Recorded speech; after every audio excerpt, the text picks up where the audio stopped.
I love this. You know, I really like the fact that you have how this is going to join. I like that. But now I'm wondering, okay, is this going to shift off if I put a lot of heavy coats on repeatedly, if I don't do them exactly perpendicular to the bar?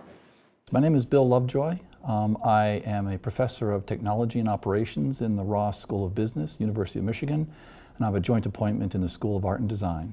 I'm John Marshall. I'm an assistant professor in the Stamp School of Art and Design, and I have a courtesy appointment in the Taubman College of Architecture and Urban Planning at University of Michigan. We were concerned at that time, as we still are, about the loss of American craft and manufacturing. People can't make anything anymore.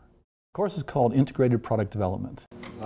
Nice that you got a prototype there. Have you put it on a bed yet? In this course, they don't turn in appearance models or hypothetical things. They turn in an actual customer-ready prototype that's ready to go on the customer shelf in the fully genuine materials, fully operational. So you have to be able to make something. Our concept is to have a sort of an extension to your closet.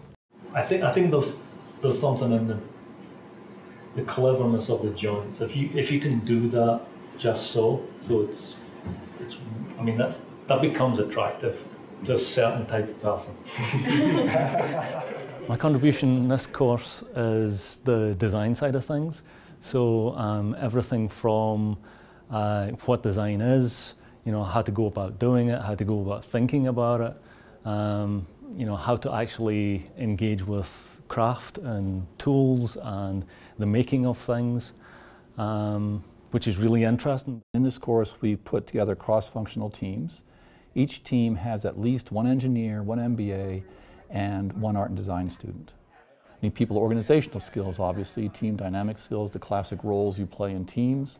We need someone with accounting and finance skills because they compete on profits, in a way I'll describe to you in a moment.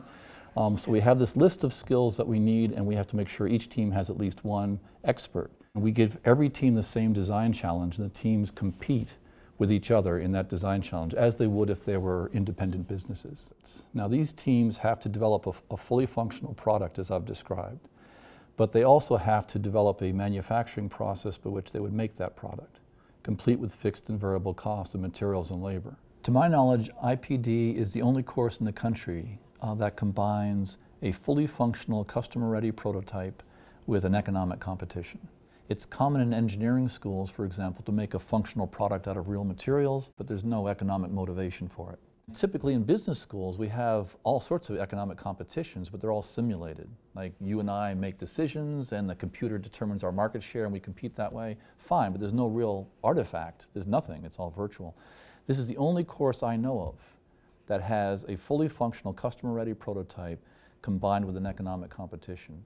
That is even close to realistic in terms of what you compete with out there in the business. These students literally compete with each other for customers by serving their needs, and they express their purchasing decisions in the same way you would at the store. This product and this price, I like this better than that, and I'll spend my money here, not there, and that's why we assess the teams.